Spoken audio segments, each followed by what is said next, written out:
Hello मेरे प्यारे बच्चों, क्या हाल चाल? बढ़िया साहब। तो कैसे हो मेरे बब्बर शेर और शेरनियों? उम्मीद है आप सभी अच्छे होंगे और तैयारी भी एकदम लाजवाब तरीके से चल रही होगी। प्यारे बच्चों, आज के इस वीडियो में हम फिजिक्स के 11वें चैप्टर विकिरण तथा द्रव्य की द्वैत प्रकृति का पोस्टमार्टम बेहद सिंपल तरीके से करने वाले हैं। अब आपको भी भैया जी जान से लग जाना है, बिल्कुल भी वक्त बर्बाद नहीं करना है कि वक्त बर्बाद ना बिन बात के बातों में कीजिए। आज की रात मजा इस चैप्टर का आंखों से लीजिए भैया। तो यूं समझना बच्चों, अब समय नहीं है, ठीक? जो भी टाइम बर्बाद करना था आपने कर दिया पूरे साल। अब महज बचे हुए टाइम में आप दिन रात एक कर दीजिए, ठीक है। बाकी भैया आप फिजिक्स की बात कर ले, इसके बाद 3 चैप्टर है। केमिस्ट्री में भी 2 से 3 चैप्टर का 1 शॉट बचा है। बायोलॉजी में थोड़े और हैं। बाकी उसके बाद 1 नंबर वाले, 2 नंबर वाले, 3 नंबर वाले, 4 नंबर वाले, 5 नंबर वाले सारे इंपॉर्टेंट टॉपिक का निपटारा हम करेंगे। डोंट वरी भैया, आप हमारी शरण में आए हैं तो हम ऐसे थोड़ी ना जाने देंगे आपको। चलिए बच्चों, देख लेते हैं इस चैप्टर के द्रव्य तथा विकिरण की द्वैत प्रकृति या विकिरण तथा द्रव्य की द्वैत प्रकृति। ठीक, बहुत ही प्यारा सा चैप्टर है, छोटा सा है, बहुत लेंदी चैप्टर नहीं है, लेकिन हाँ इतना जरूर है भैया कि इसमें 1 से 2 टॉपिक, मतलब 2 से 3 टॉपिक ऐसे हैं जो हर साल 3-3, 4-4 पेपर में पूछे जाते हैं। भैया चैप्टर्स के क्वेश्चन तो हर पेपर में आएंगे, लेकिन कुछ मतलब क्वेश्चन कॉमन ऐसे हैं कि जो जनरली आपको बहुत सारे सेटों में दिखाई पड़ते हैं। ठीक, चलिए शुरू करते हैं बिना किसी देरी के। प्यारा सा चैप्टर है और उतने ही सिंपल तरीके से आज इसका पोस्टमार्टम हम करने वाले हैं।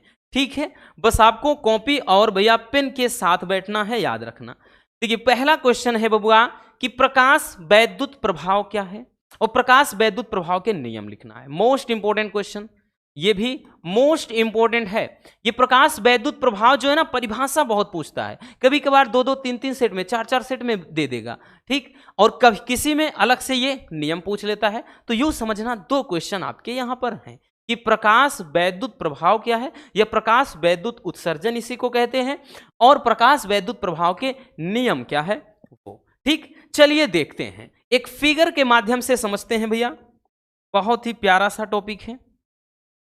एक कोई हम धातु ले लेते हैं। अब धातु आप समझ रहे हैं, कोई भी धातु है, ठीक, एक धातु का टुकड़ा पड़ा है, ठीक है, या धातु कोई है, इसकी सतह पर मान लेते हैं कि प्रकाश की क्या है, तरंगें आपतित हो रही हैं। इसकी सतह पर, ठीक, तरंगें आपतित हो रही हैं, और इसमें प्रकाश की जो तरंगें हैं, प्रकाश किरणें, वही प्रकाश की जो किरणें हैं आपतित हो रही हैं। आपतित होने के बाद क्या हो जाएगा, ये यूं ऐसे इनमें इलेक्ट्रॉनों का उत्सर्जन शुरू हो जाता है। किसका उत्सर्जन शुरू हो जाता है भैया? तो इलेक्ट्रॉन्स का उत्सर्जन, इलेक्ट्रॉनों का उत्सर्जन शुरू हो जाता है। अब समझना कि प्रकाश वैद्युत प्रभाव जो घटना है वो क्या होती है। तो जब किसी धातु की सतह पर, ये कोई धातु है, जब किसी धातु की सतह पर एक निश्चित आवृत्ति से अधिक आवृत्ति वाला प्रकाश डाला जाए, क्या बताया कि जब किसी धातु की सतह पर एक निश्चित आवृत्ति वाला जो प्रकाश होता है उससे थोड़ी अधिक आवृत्ति का प्रकाश डाल दिया जाए, तो इस धातु की सतह से इलेक्ट्रॉनों का उत्सर्जन शुरू हो जाता है। यानी इस धातु की सतह से इलेक्ट्रॉन, जो प्रकाश इलेक्ट्रॉन होंगे वो उत्सर्जित होने लगते हैं। इसी घटना को क्या कहते हैं बच्चों? इसी घटना को कहते हैं प्रकाश वैद्युत प्रभाव। अब तो समझ में आ गया, रटने की जरूरत नहीं भैया। कहता है ना कि विज्ञान हमेशा कहते हैं आओ करके सीखें, तो आप समझने हैं, इस बात को देखना है। ठीक है, बाकी आप डेली यूज, मतलब डेली भाई अगर देखेंगे दैनिक जीवन में इसका, तो जैसे गर्मी के दिनों में रेल की पटरियों को देख लीजिए। जैसे ही धूप बहुत ज्यादा हो जाता, रेल की पटरियां गर्म हो जाती हैं, फिर उससे बाद उनमें क्या होता है, इलेक्ट्रॉन, प्रकाश इलेक्ट्रॉन का उत्सर्जन होने लगता है, जिसके कारण उसके आसपास आपको ऐसा लगेगा कि कुछ धुंधला धुंधला है। ठीक है, यानी ऐसे लगेगा कि आग की लौ निकल रही है, आपको दिखाई पड़ता है। तो वो क्या होता है, धातु की सतह जब ये गर्म हो जाती है तो प्रकाश इलेक्ट्रॉन का उत्सर्जन होने लगता है। तो वही चीज तो भैया हमने बताया। अब परिभाषा में लिखेंगे बच्चों कि जब किसी धातु की सतह पर एक निश्चित आवृत्ति से अधिक आवृत्ति की प्रकाश किरणों को डाला जाता है, तो भैया इस पे प्रकाश किरणों को डाला जा रहा है। ठीक है, तो इससे क्या होता है, धातु की सतह से इलेक्ट्रॉन्स का उत्सर्जन शुरू हो जाता है और इस घटना को ही प्रकाश वैद्युत प्रभाव या प्रकाश विद्युत उत्सर्जन कहते हैं। क्या कहते हैं, इस घटना को प्रकाश विद्युत प्रभाव कहते हैं या प्रकाश वैद्युत उत्सर्जन कहते हैं। आई बात समझ में, कोई दिक्कत हुई नहीं ना, होने भी नहीं चाहिए, क्योंकि इतना सिंपल सा टॉपिक है, तो इसमें अगर दिक्कत हो गई तो भैया क्या कहना। ठीक है, चलिए बबुआ स्क्रीनशॉट कर लीजिए।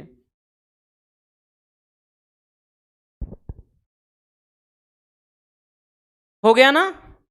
चलिए अगले भाई टॉपिक पर चलते हैं। अगला जो टॉपिक है कि प्रकाश वैद्युत प्रभाव का जो नियम है वो क्या कहता है। प्रकाश वैद्युत प्रभाव का जो नियम है वो क्या कहता है, ये जानते हैं। ठीक है, समझना, इसी से भैया पूरा चैप्टर समझना, इसी पे आधारित है। इसी एक फिगर के माध्यम से हम चैप्टर पूरा निपटाएंगे आज, बस ऐसे बने रहना। देखिए हमने बताया कि भैया इस पे क्या है, प्रकाश आपतित हो रहा है और ये इलेक्ट्रॉनों का उत्सर्जन हो रहा है। ठीक, इलेक्ट्रॉनों का उत्सर्जन हो रहा है। तो प्रकाश वैद्युत प्रभाव का जो नियम है वो क्या कहता है। इस नियम के अनुसार पहला पॉइंट समझिएगा कि धातु की सतह से उत्सर्जित इलेक्ट्रॉनों की जो संख्या है, यानी इस धातु की सतह से जितने इलेक्ट्रॉन उत्सर्जित होंगे वो आपतित प्रकाश, यानी जो इस पर प्रकाश आ रहा है उसकी तीव्रता के अनुक्रमानुपाती होता है। मतलब भैया क्या होते हैं कि जो जितनी तीव्रता के साथ प्रकाश इस पर आपतित होगा वो किसके समानुपाती होगा, उत्सर्जित इलेक्ट्रॉन के। किसके बबुआ, उत्सर्जित इलेक्ट्रॉन के। उत्सर्जित इलेक्ट्रॉन, याद रखना, यही तो बोल रहा है कि भैया कह रहा है कि किसी धातु की सतह से उत्सर्जित इलेक्ट्रॉन की जो संख्या होती है वो तीव्रता के समानुपाती होती है, या फिर इसको हम ऐसे लिख देते हैं, क्या है, वो तीव्रता के समानुपाती होती है। ठीक, किसके भैया, तीव्रता के। तो यानी जितनी तीव्रता के साथ प्रकाश इस पे आपतित होगा इलेक्ट्रॉन भी उतनी तेजी से उत्सर्जित होंगे। क्लियर। दूसरा पॉइंट कि उत्सर्जित प्रकाश इलेक्ट्रॉन की जो अधिकतम गतिज ऊर्जा होती है, अधिकतम जो काइनेटिक एनर्जी होती है वो प्रकाश के आवृत्ति के समानुपाती, मतलब जो के मैक्सिमम, भाई के क्या है, काइनेटिक एनर्जी, मैक्सिमम लिख दिया अधिकतम, तो अधिकतम जो गतिज ऊर्जा होगी वो क्या होगी, किसके, प्रकाश की आवृत्ति यानी न्यू से दर्शाते हैं, के समानुपाती। इसका मतलब क्या है कि भैया जिस आवृत्ति के साथ प्रकाश इस पर आपतित होगा वो क्या होगा, उतनी ही तेजी से यानी अधिकतम काइनेटिक एनर्जी के साथ इलेक्ट्रॉन इस पर मतलब बाहर निकलेंगे। तो वही तो कह रहा है ना कि उत्सर्जित प्रकाश इलेक्ट्रॉन की जो अधिकतम गतिज ऊर्जा होगी वो क्या, प्रकाश की आवृत्ति के समानुपाती होती है या अनुक्रमानुपाती। हो गया। चलिए तीसरा पॉइंट देखते हैं। यदि आपतित प्रकाश की आवृत्ति कह रहा न्यूनतम मान से कम हो, क्या हो, न्यूनतम मान से कम हो भैया, तो धातु की सतह से या धातु से कोई प्रकाश इलेक्ट्रॉन उत्सर्जित नहीं होता है। मतलब जितने आवृत्ति का प्रकाश इस पर डालना चाहिए अगर उससे कम है तो प्रकाश इलेक्ट्रॉन उत्सर्जित नहीं होंगे। जाहिर सी बात है। जैसे भैया समझिएगा एक एग्जाम्पल के थ्रू कि जल का बॉइलिंग पॉइंट कितना होता है, 100 डिग्री। भाई 100 डिग्री पर जल उबलता है, उससे कम पे नहीं।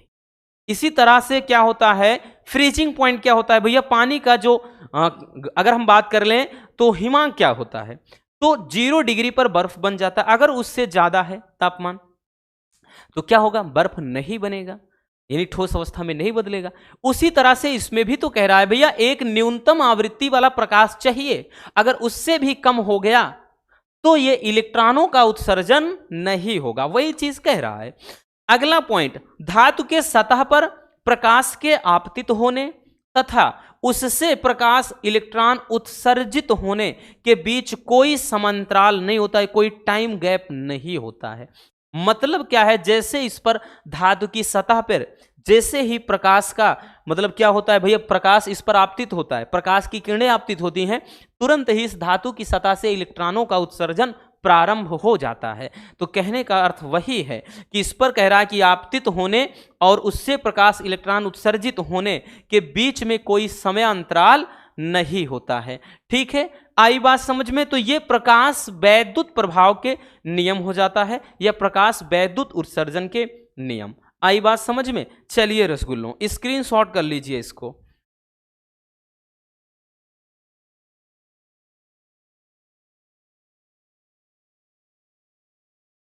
हो गया बच्चों? तो ये तो रहा भैया प्रकाश वैद्युत प्रभाव और प्रकाश वैद्युत प्रभाव के नियम।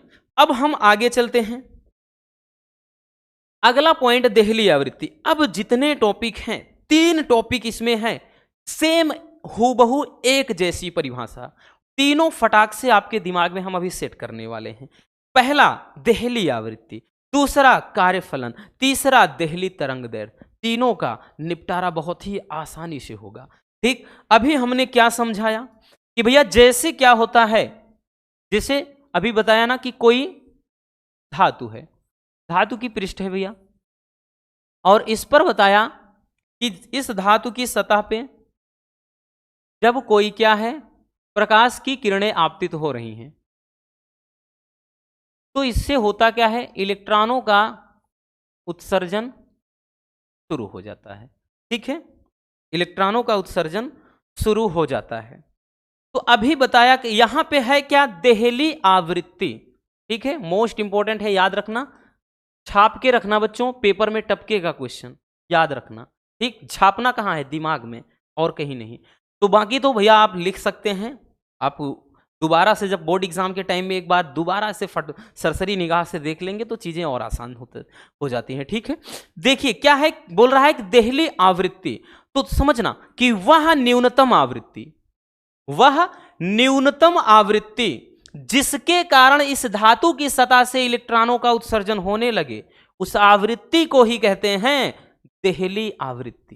क्या बोला हमने, क्या बताया रसगुल्लों, कि वह न्यूनतम आवृत्ति, ठीक, यानी इस पर डाला गया जो प्रकाश होगा उसकी वह न्यूनतम आवृत्ति जिस आवृत्ति पर या जिसके कारण इस धातु की सतह से इलेक्ट्रॉनों का उत्सर्जन शुरू हो जाए, तो उस आवृत्ति को ही, उस न्यूनतम आवृत्ति को ही कहते हैं देहली आवृत्ति। समझ में आ गया? परिभाषा क्या बताया कि प्रकाश की वह न्यूनतम आवृत्ति जिसके कारण किसी धातु की सतह से, ये धातु है, इसके पृष्ठ से इलेक्ट्रॉनों का उत्सर्जन होने लगता है, उस आवृत्ति को ही देहली आवृत्ति कहते हैं।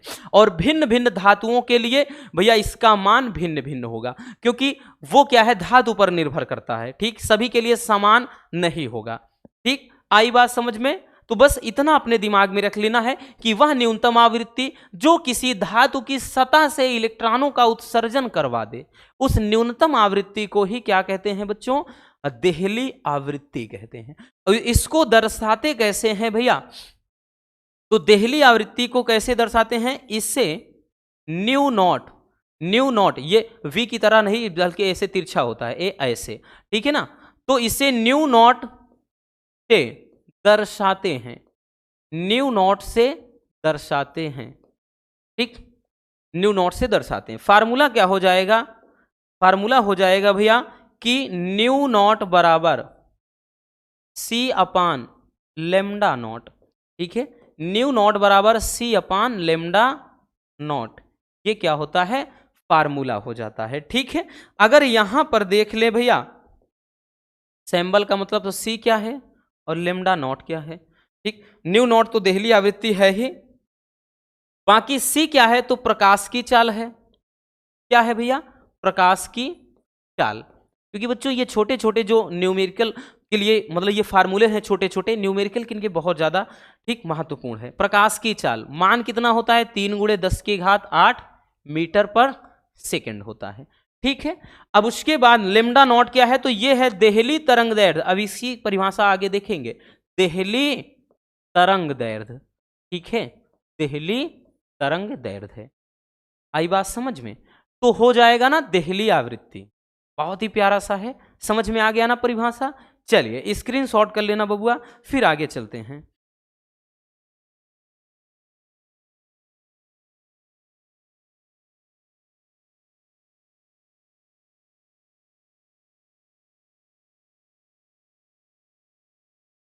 हो गया ना? चलिए आगे चलते हैं। अगला टॉपिक क्या है, कार्यफलन। क्या है, कार्यफलन, ये भी क्या है, one of the most important topic.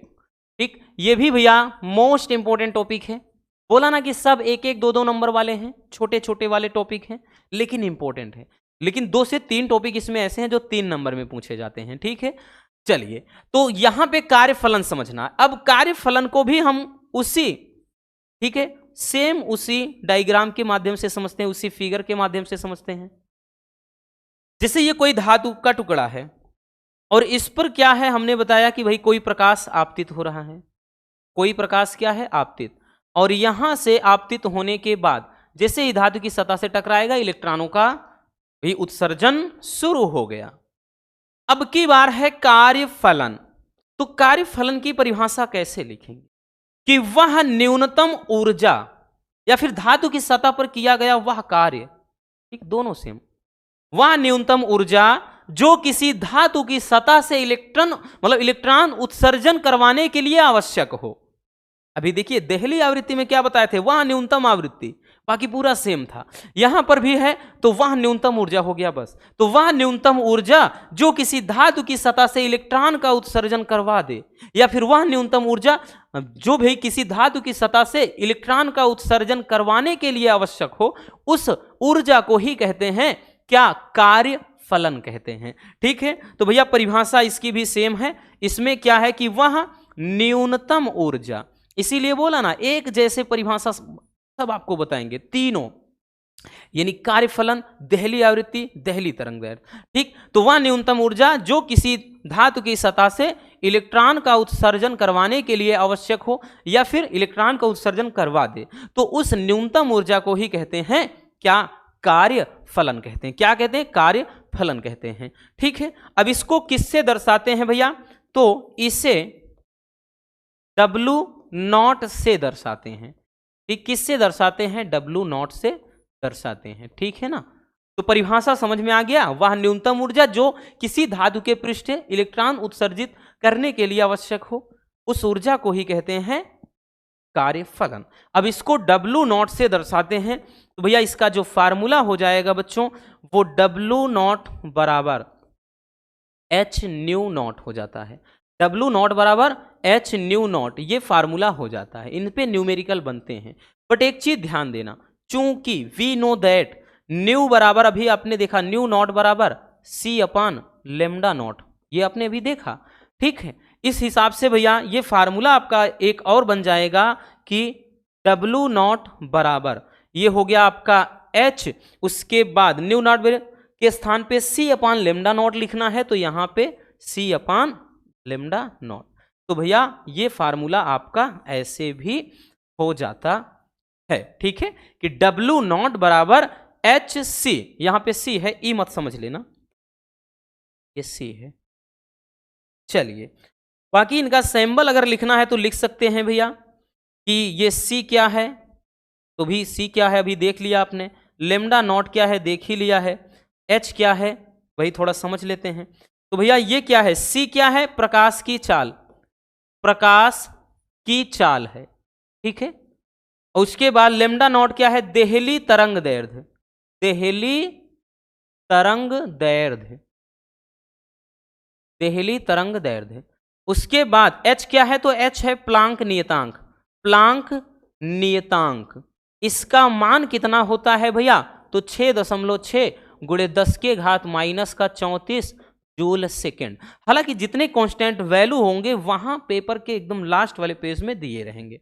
ठीक है, तो हो जाएगा कार्यफलन। आई बात समझ में। देहली आवृत्ति में बताया कि वह न्यूनतम आवृत्ति जो धातु की सतह से इलेक्ट्रॉन का उत्सर्जन करवा दे, देहली आवृत्ति। इसमें बताया कि वह न्यूनतम ऊर्जा जो किसी धातु की सतह से इलेक्ट्रॉन का उत्सर्जन करवा दे या करवाने के लिए आवश्यक हो, उसे कहते हैं कार्यफलन। आई बात समझ में। चलिए जल्दी से इसको भी स्क्रीनशॉट कर लीजिए।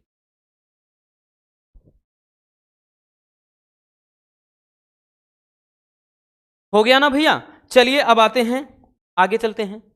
अगला है कि देहली तरंग दैर्ध्य क्या है। ठीक है, देहली तरंग दैर्ध्य ये भी बहुत ही प्यारा सा टॉपिक है, मोस्ट इंपोर्टेंट। इसको भी हम बोलेंगे भैया, काफी ज्यादा पूछा जाता है कि देहली तरंग दैर्ध्य किसे कहते हैं। ठीक, अभी तक जो फिगर में समझाया इसमें भी वही समझना है। बोला ना कि भैया एक ही फिगर से समझाएंगे अपने प्यारे रसगुल्लों को। ये कोई धातु है और इस धातु की सतह पर ये प्रकाश आपतित हो रहा है, ठीक है, प्रकाश क्या है, आपतित हो रहा है। और यहां से भैया आपतित होने के बाद इलेक्ट्रॉनों का उत्सर्जन शुरू हो जाता है, ठीक है। और जो भी प्रकाश डाला जाता है, अगर कभी ऊर्जा पूछ ले तो E बराबर एच न्यू होती है भैया, इसकी ऊर्जा, ठीक। ये फोटान की ऊर्जा होती है। फोटान है क्या, तो यही प्रकाश जो होता है एक बंडल के रूप में चलता है, आगे भी हम उसको समझेंगे, ठीक। तो यहाँ पे एच न्यू आवृत्ति वाला मतलब ऊर्जा वाला प्रकाश इस पे डाला जाएगा, फिर जाकर के इलेक्ट्रॉनों का उत्सर्जन शुरू हो जाता है, ठीक है।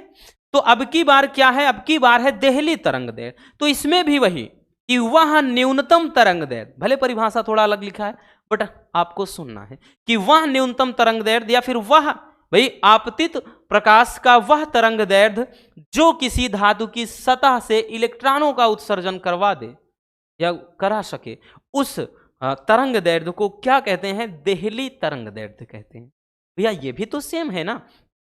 तो आपतित विकिरण की वह तरंग दैर्घ्य जो किसी धातु की सतह से इलेक्ट्रॉन का उत्सर्जन करा सके, उसे कहते हैं देहली तरंग दैर्घ्य। अभी तीनों में आपने एक चीज कॉमन देखा होगा, देहली आवृत्ति, कार्य फलन और देहली तरंग दैर्घ्य। पीछे सब में यही था कि जो धातु की सतह से इलेक्ट्रॉन का उत्सर्जन करवा दे। आगे क्या था कि वह न्यूनतम आवृत्ति, वह न्यूनतम कार्य, वह न्यूनतम तरंग दैर्घ्य, आगे सब में यही था। तो बस यही बदलना, पीछे तो सब में बराबर था। तो कह रहा इसमें कि वह न्यूनतम तरंग दैर्घ्य, इसमें वह न्यूनतम तरंग दैर्घ्य रहेगा जो किसी धातु की सतह से भैया इलेक्ट्रॉनों का उत्सर्जन करवा सके, उस तरंग दैर्घ्य को क्या कहते हैं, उस तरंग दैर्घ्य को देहली तरंग दैर्घ्य कहते हैं। भाई पहले में ही फार्मूला लिखा था, अब देहली तरंग दैर्घ्य को दर्शाते कैसे हैं, तो लिख देते हैं कि इसे लेमडा नॉट से दर्शाते हैं। अभी आगे ही देखे हैं इनको, लेमडा नॉट से दर्शाते हैं, ठीक है। भाई फार्मूला क्या हो जाएगा कि लेमडा नॉट बराबर, यहां पे ध्यान देना, सी अपान न्यू नॉट, ठीक है। क्योंकि पहले ही देखा न्यू नॉट बराबर सी अपान लेमडा नॉट, किसमें, देहली आवृत्ति में। तो यहां से ये क्या हो जाएगा भैया, ये आपका यहां नीचे चला जाएगा बस, ठीक है। तो ये देहली तरंग दैर्घ्य के बराबर फार्मूला होता है, ठीक है।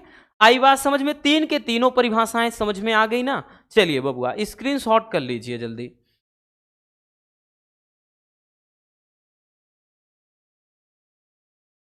हो गया बच्चों, चलिए अब चलते हैं भैया आगे। अब थोड़ा दमदार टॉपिक आएंगे आपके सामने।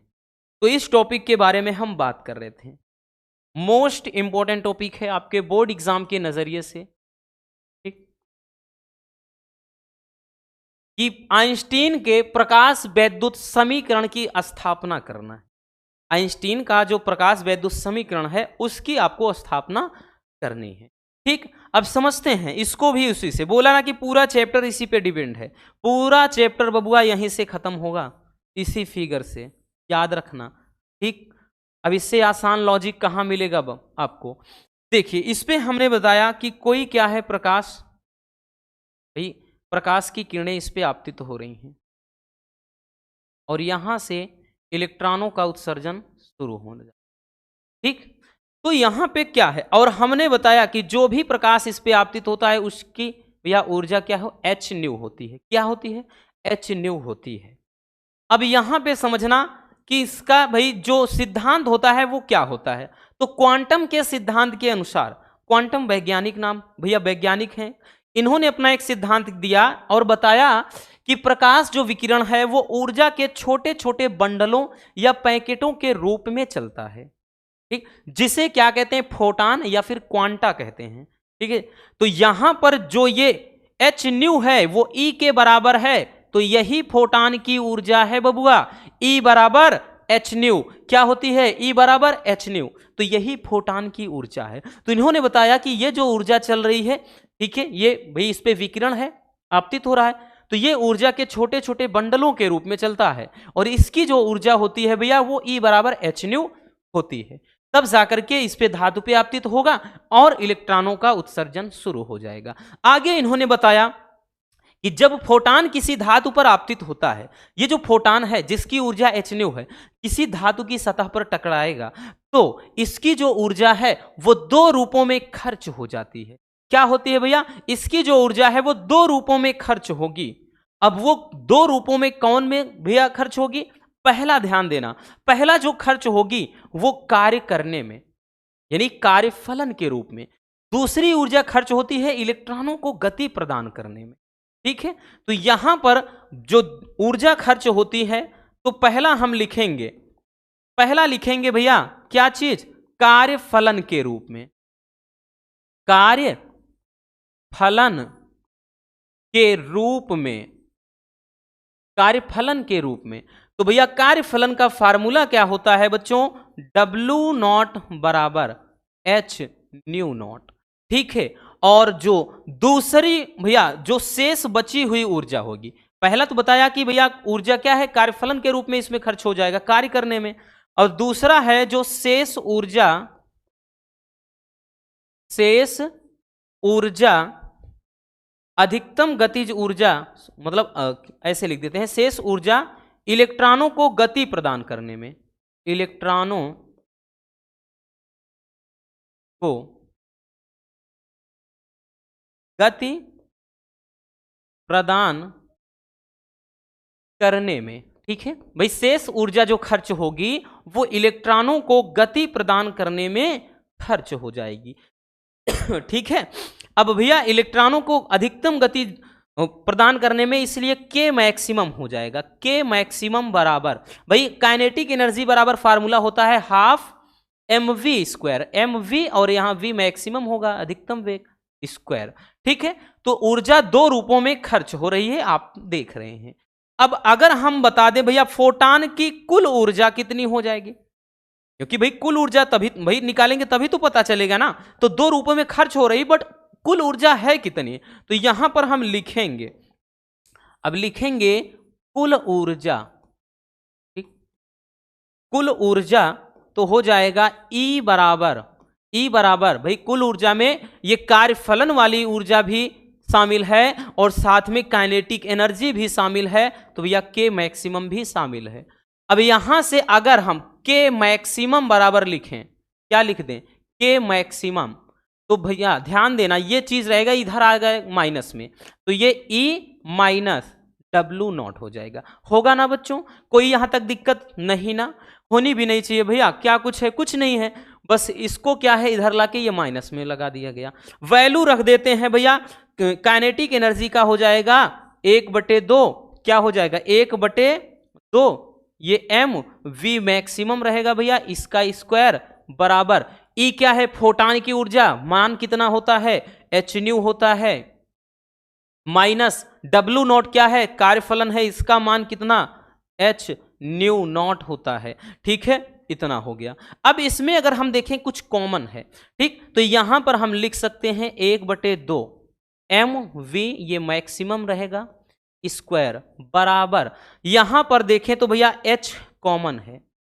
ठीक, यहां पर बचा क्या? न्यू और माइनस का न्यू नॉट, यही हो जाएगा। यही आपका क्या हो जाता है? आइंस्टीन का प्रकाश वैद्युत समीकरण। क्या होता है? आइंस्टीन का भैया ये प्रकाश वैद्युत समीकरण हो जाता है। ध्यान से समझना, m क्या है? कण, मतलब द्रव्यमान है कण का। ठीक, v मैक्सिमम क्या है? अधिकतम वेग है। h क्या है? प्लांक नियतांक। न्यू क्या है? तो फोटान की आवृत्ति। न्यू क्या है? फोटान की आवृत्ति। और न्यू नॉट क्या है? तो ये है देहली आवृत्ति, आपने आगे देखा है। तो ये हो जाएगी फोटान, मतलब ये हो जाएगा फोटान का ये मतलब आइंस्टीन का प्रकाश वैद्युत समीकरण। तो आपने देखा ना कितना सिंपल है, कुछ इसमें आपको डिफिकल्ट लगा नहीं ना बच्चों? तो चलिए जल्दी से इसको भी स्क्रीनशॉट कर लीजिए, फिर हम चलते हैं अगले टॉपिक पर।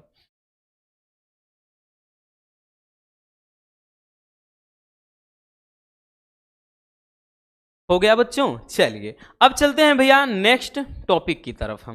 हमारा अगला टॉपिक क्या है रसगुल्लों? नेक्स्ट टॉपिक है किसी द्रव्य कण के संवेग तथा गतिज ऊर्जा के बीच में संबंध। ये भी भैया मोस्ट इंपॉर्टेंट टॉपिक है आपके बोर्ड एग्जाम के नजरिए से। ठीक, अब जो टॉपिक है ये सारे 3 नंबर वाले, जिसे आइंस्टीन का प्रकाश वैद्युत समीकरण 3 नंबर में पूछता है, ये भी आएगा तो 2 या 3 नंबर वाला। इसके बाद जो है वो भी 3 या कभी कभार 5, ठीक है, वो तो ज्यादा इंपॉर्टेंट है, इसके बाद जो देखेंगे। ठीक, तो ये भी काफी प्यारा सा टॉपिक है। तो बहुत सारे बच्चों के शिकायत है, भाई हमने देखा है पिछले कई दिनों से बहुत सारे बच्चों के कमेंट्स आ रहे थे कि सर पढ़ने में मन ही नहीं लग रहा है, और कोई तो बोल रहा है कि सर आज मेरा ब्रेकअप हो गया, अब तो पढ़ने का जी नहीं करता। अगर दुनिया में भैया आपके अगर किसी भी कोने में है, आपके मन में ये ख्याल आता है, तो बस एक काम करना, आप आना और माँ बाप के सामने बैठ जाना, उनके मासूमियत भरे वे चेहरे को देखना, जिनके आंखों में एक उम्मीद है, एक भैया किरण है, एक आस है, सोच रहे हैं कि हाँ आप उनके लिए कुछ करेंगे, और आप यहां क्या कर रहे हो जरा सोचो। तो अगर आप भी ऐसी फालतू की बातें अपने मन में लाते हैं तो निकाल फेंकिए। जब भी पढ़ने का मन ना करे, बस माँ बाप के सामने बैठ जाना। जब आप उनके चेहरे को देखोगे ना कि किस कदर क्या क्या कठिनाइयां उठा करके आपके लिए उन्होंने दिन रात एक किया है, आपको उस मुकाम पर पहुंचाने के लिए आपके लिए दिन रात सपने देख रहे हैं, नींद तक नहीं आती, खाना खाते हैं सोचते हैं कभी तो हमारा कर्जा भाई उतर जाएगा हमारे बेटे की वजह से, हमारी बेटी की वजह से, लेकिन आप लोग क्या कर रहे हो, जरा गौर से सोचिएगा इस पे। आप लोग की जिंदगी एक बैल की तरह है। भाई बैल करता क्या है, जिस तरह से बैल क्या है, हल को खींच रहा है, पूरे खेत को जोत रहा है, आपकी भी भूमिका बस उतनी सी है। आप भी एक बैल की तरह हो, और आपको भी पूरा जैसे बैल क्या करता है कि भैया हल को ढोता है, उसी तरह से आपको अपने परिवार की जिम्मेदारियों को ढोना है। तो आप अपने परिवार के लिए एक बैल ही हो, याद रखना। अगर आपके दिमाग में दुनिया भर का ये फालतू का ख्याल आ रहा है तो इससे बाहर निकलिए, क्योंकि अगर इनमें फंस जाओगे ना तो आपकी जिंदगी नर्क हो जाएगी, नर्क से भी बदतर हो जाएगी। बहुत सारे बच्चों को हमने ऐसे देखा है जो बहुत मौज मस्ती किए 12th तक, उसके बाद पूछते हैं सर अब हम क्या करें, सर जी समझ में ही नहीं आ रहा है, अब तो पढ़ने का मन ही नहीं करता, क्या कुछ करें, कहाँ से पैसे कमाएं, यही टेंशन लेके बैठ रहे हैं। भाई क्यों नहीं करेंगे, क्योंकि उन्होंने क्या किया, इस टाइम में मौज मस्ती में बिता दिया। तो आपको वो गलती नहीं करना है, क्योंकि 12th के बाद जिंदगी एकदम उलझ जाती है रेल के पटरियों की तरह, जहां पर रास्ते तो भैया अनेकों होते हैं, हजारों रास्ते रहेंगे, लेकिन समझ में ही नहीं आएगा कि किस रास्ते पर जाना है। तो कल को बेहतर बनाना है तो आज मेहनत करो, दिन रात एक करना पड़े करो, कम खाना है 1-2 महीने खा लो, कम नींद, भाई अगर सोने का वक्त नहीं मिल रहा है कोई दिक्कत ना, 1-2 महीने की भैया ये टेंशन है, 1-2 महीने ये दिक्कत है, उसके बाद तो जिंदगी आसान हो जाएगी ना। तो ऐसा काहे सोचते हो, दुनिया भर की फालतू की चीजें निकाल दो, क्योंकि जिस टाइम में आपका समय बर्बाद रहेगा ना, आप एकदम बर्बाद हो चुके होगे, कोई नहीं पूछेगा, लेकिन ऐसे टाइम पर भी आपके माँ बाप आपको पूछेंगे। तो भैया उनको धोखा क्यों दे रहे हो, पढ़ो ना, दिल लगा के पढ़ो, काहे फालतू का सोचना। ठीक है, खैर चलते हैं बच्चों अपने टॉपिक पर कि किसी कण मतलब द्रव्य कण के संवेग और गतिज ऊर्जा में क्या संबंध होता है, वो अपने को क्या है निकालना है। प्यारा सा टॉपिक है, एक छोटा सा नन्हा मुन्ना सा टॉपिक है भैया। हमको पता है कि जो कण का अभी देखा आपने गतिज ऊर्जा का भाई फार्मूला क्या होता है, तो सबसे पहले लिखेंगे कण की गतिज ऊर्जा। कण की गतिज ऊर्जा, गतिज ऊर्जा, कण की जो गतिज ऊर्जा होती है काइनेटिक एनर्जी, तो गतिज ऊर्जा क्या हो जाएगी भैया, गतिज ऊर्जा हो जाएगी के बराबर हाफ mv², है ना। अभी आपने जस्ट इसके पहले देखा के बराबर हाफ mv² हो जाएगा। अभी इस भाई फार्मूले के साथ हम ना थोड़ा क्या करेंगे, खेलेंगे। कि कैसे खेलना है भैया, चलिए हम बताते हैं। मतलब इसमें ऐसा कुछ करें कि कोई प्रभाव ही ना पड़े, लेकिन हमारा काम भी हो जाए। ठीक, तो यहां पर अगर ध्यान दें, हाफ ये mv है, तो भैया m और v पूरे का स्क्वायर कर दें और नीचे का m कर दें, तो क्या कोई फर्क पड़ेगा, जरा सोचकर बताओ बच्चों। देखिए भैया, इसको वर्ग करेंगे तो m², इसको वर्ग करेंगे v², नीचे m काट देंगे बच्चों, तो mv² ही तो बचा। तो भैया mv² को हम ऐसे लिख सकते हैं। ठीक है, अब यहां से ध्यान देना, चूंकि एक फार्मूला होता है P बराबर mv, संवेग बराबर होता है द्रव्यमान गुणे वेग, P बराबर m इंटू v होता है। ठीक, संवाग मतलब संवेग बराबर द्रव्यमान गुणे वेग, आपने पिछली कक्षाओं में पढ़ा होगा। ठीक, नहीं भी पढ़ा है तो डोंट वरी, हम है ना, तो टेंशन नहीं। तो भैया इसको हम आगे लिखेंगे के बराबर क्या लिखेंगे, हाफ। भैया mv के स्थान पे हम p रख देंगे तो p का स्क्वायर और नीचे m हो गया। अब इसको थोड़ा सजा देते हैं, भाई क्या करेंगे, सजा देंगे। तो इसको भाई इधर भेज देते हैं, तो ये p स्क्वायर बराबर क्या हो गया, 2m k हो गया, है ना। p स्क्वायर बराबर 2m और ये k हो गया भैया, 2m k। अब इसके बाद अगर हम p बराबर लिखना चाहें तो भैया करणी में क्या हो जाएगा, रूट में 2m k हो गया। और यही क्या हो जाएगा, कण के संवेग तथा गतिज ऊर्जा के बीच में संबंध। तो बड़ा ही सिंपल सा है, आया ना मजा। चलिए तो भैया यहां पे लिख लेते हैं सिंबल के रूप में कि p क्या है, m क्या है, k क्या है। हालांकि सब कुछ आपको मालूम है फिर भी भैया जरूरी है। p क्या है, कण का संवेग है, कण का संवेग है, ठीक है। अब उसके बाद m क्या है, कण का द्रव्यमान है, क्या है बबुआ, द्रव्यमान। k क्या है, काइनेटिक एनर्जी, बोले तो गतिज ऊर्जा है, क्या है भैया, गतिज ऊर्जा है, ठीक है। तो ये हो जाएगा कण के संवेग और गतिज ऊर्जा के बीच में संबंध। तो आसान है, चलिए जल्दी से स्क्रीनशॉट कर लीजिए।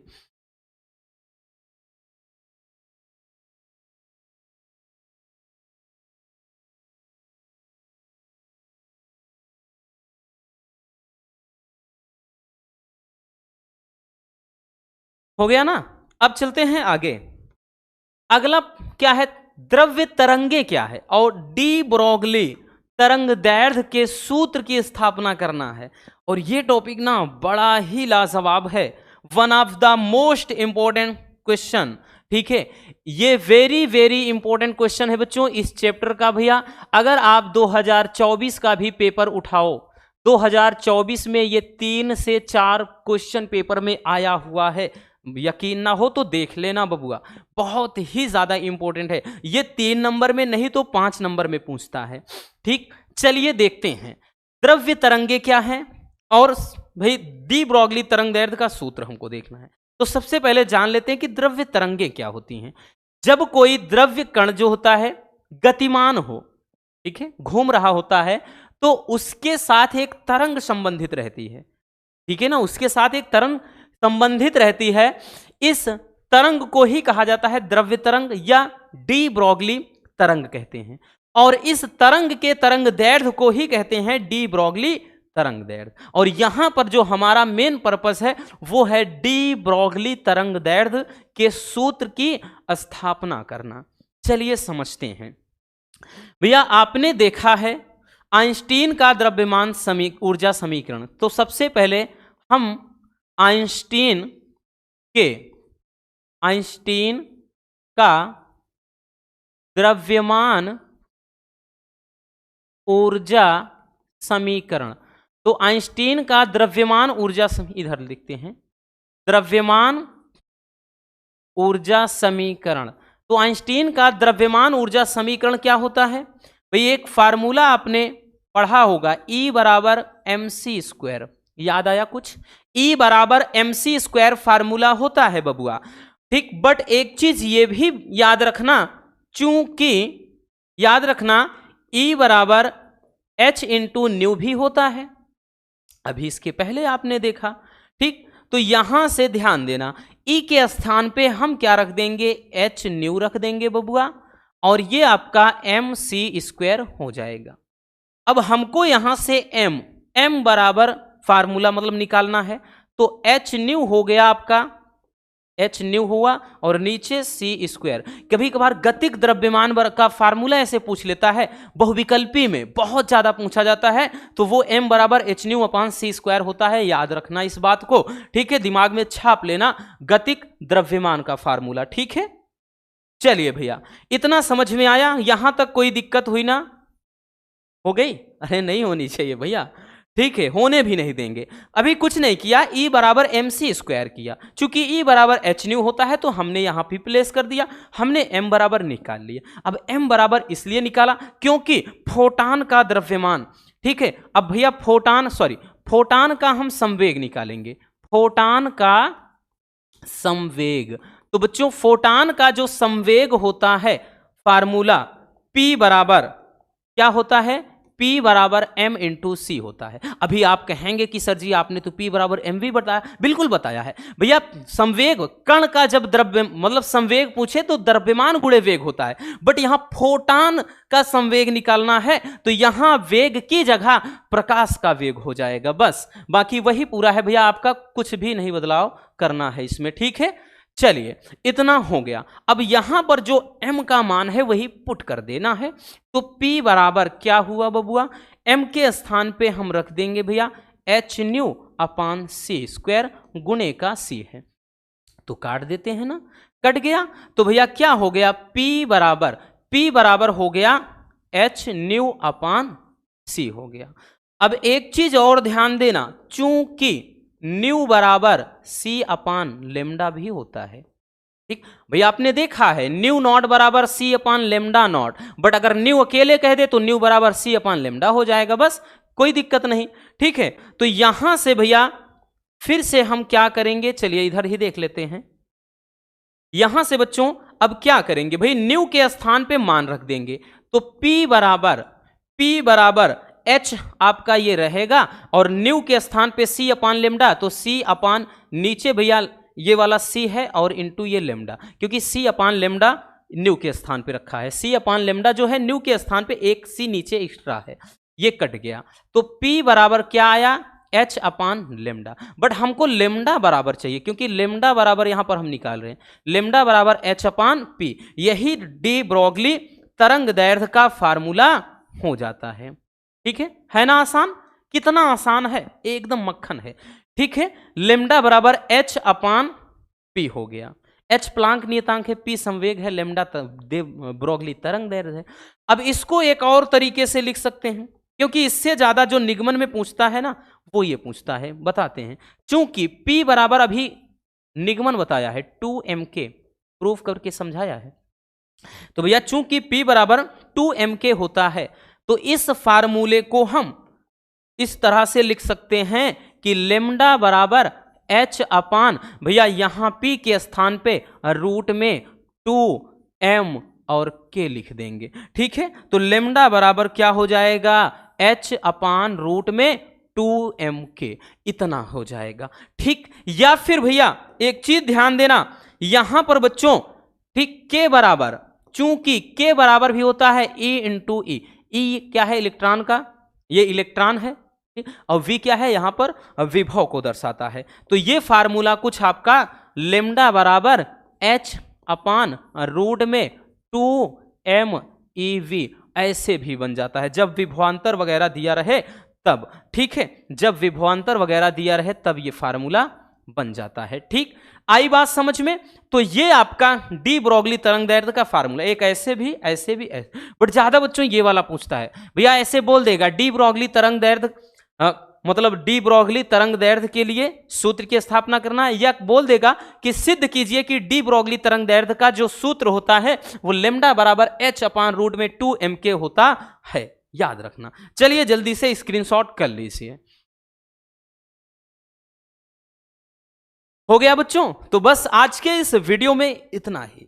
बोला था ना कि बहुत छोटा सा चैप्टर है लेकिन लाजवाब है। उम्मीद है आपको ये वीडियो काफी ज्यादा पसंद आई होगी। अगर वीडियो पसंद आई हो तो रसगुल्लों प्यार से लाइक जरूर कर देना, और नए हैं तो चैनल को सब्सक्राइब जरूर कर लीजिए ताकि ऐसे मजेदार टॉपिक आप तक रेगुलर पहुंचते रहें। मिलते हैं किसी और शानदार टॉपिक के साथ। Love you, bye bye, take care. और हाँ, एक प्यारा सा कमेंट बॉक्स में छोड़ दीजिएगा।